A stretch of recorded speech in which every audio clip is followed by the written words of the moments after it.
ఈరోజు నాగర్ కర్నూలు జిల్లా ప్రధాన వార్తలు చూసినట్టయితే నాగర్ కర్నూలు జిల్లా అచ్చంపేట నియోజకవర్గంలోని అమ్రాబాద్ మండలంలోని కుమరోన్పల్లి, ప్రశాంత్ నగర్, వంగూరోన్పల్లి, కల్మలోన్పల్లి గ్రామాల్లో స్థానిక సంస్థలకు సంబంధించినటువంటి రిజర్వేషన్లలో మళ్ళీ గందరగోళం నెలకొందని చెప్పవచ్చు. ఆ గ్రామాల్లో గతంలో రిజర్వేషన్లు తారుమారు కావడంతో అక్కడ గతంలో కూడా ఎన్నికలు జరగలేదు, ఎవరు పోటీ చేయలేక ఎన్నికలు జరగకపోవడంతో అక్కడ ప్రత్యేక అధికారుల పాలన నడిచింది. ప్రస్తుతం కూడా అక్కడ ఎస్టీలు ఎవరు లేకపోయినప్పటికీ ఆ 4 గ్రామాల్లో ప్రస్తుతం మళ్ళీ ఎస్టీ ఉమెన్ కు రిజర్వ్ కావడంతో ఆ గ్రామస్తులంతా కూడా ఆందోళన వ్యక్తం చేస్తున్నటువంటి పరిస్థితి కనిపించింది. గతంలో కూడా ఇదే పరిస్థితి నెలకొందని చెప్పేసి మా గ్రామాల్లో ఎస్టీలు లేకపోయినప్పటికీ ఎందుకు ఈ ఎస్టీ రిజర్వేషన్ అవుతుందని చెప్పేసి ప్రస్తుతం కూడా ఎస్టీలు ఎవరు కూడా మా గ్రామాల్లో లేరని చెప్పేసి ఇప్పటికి కూడా మళ్ళీ ఎస్టీ రిజర్వేషన్ కావడం ఏంటని కూడా వాళ్ళు ప్రశ్నిస్తున్నటువంటి పరిస్థితి కనిపిస్తుంది. ఇప్పటికైనా ఎన్నికల అధికారులు దాన్ని పరిశీలనలోకి తీసుకొని మా గ్రామాలను మళ్ళీ రిజర్వేషన్ మారే విధంగా అక్కడ ఎన్నికలు జరిగే విధంగా చూడాలని చెప్పేసి కూడా 4 గ్రామాల ప్రజలు కోరుతున్నటువంటి పరిస్థితి కనిపించింది.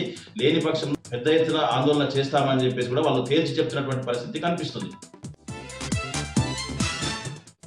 మరొక వార్త చూసినట్టయితే నాగర్ కర్నూలు జిల్లా వ్యాప్తంగా ఉన్నటువంటి ఆశ్రమ పాఠశాలలో పనిచేసేటువంటి రోజువారీ కార్మికుల సమ్మె 23వ రోజుకి జరిగింది. ఇప్పటికీ ఎవరు కూడా అధికారులు స్పందించకపోవడంతో వాళ్ళ సమ్మె కంటిన్యూ చేస్తున్నటువంటి పరిస్థితి కనిపించింది. వివిధ దఫాల్లో వాళ్ళు సమ్మె చేస్తున్నటువంటి పరిస్థితి కనిపించింది. గత కేసీఆర్ ప్రభుత్వంలో 13,000 జీతం ఇచ్చేవారని చెప్పేసి రేవంత్ రెడ్డి ప్రభుత్వం వచ్చాక ఆ జీతాన్ని కుదించి 11,700 ఇస్తున్నారని చెప్పేసి అది కూడా 7 నెలల నుంచి జీతం ఇవ్వడం లేదని చెప్పేసి పండుగలు ఉన్నప్పటికీ కూడా మమ్మల్ని ఎవరు పట్టించుకోలేదని చెప్పేసి వాళ్ళు ఆవేదన వ్యక్తం చేస్తున్నటువంటి పరిస్థితి కనిపించింది. వివిధ కార్యాలయాల వద్ద కూడా వాళ్ళు ఆందోళనకు దిగడమే కాకుండా పండుగ పూట సైతం వాళ్ళు ఆందోళనకు దిగినటువంటి పరిస్థితి కనిపించింది. ఇప్పటికైనా రేవంత్ రెడ్డి ప్రభుత్వం మాపై కనికరించి మా జీతాలను ఎప్పటికప్పుడు ఇవ్వడమే కాకుండా సమాన పనికి సమాన వేతనం ఇవ్వడంతో పాటు పెండింగ్ లో ఉన్న జీతాలన్నీ కూడా ఇవ్వాలని చెప్పేసి కూడా అప్పటి వరకు కూడా మేము సమ్మెను విరమించే ప్రసక్తి లేదని చెప్పేసి కూడా వాళ్ళు తేల్చి చెప్తున్నటువంటి పరిస్థితి కనిపించింది.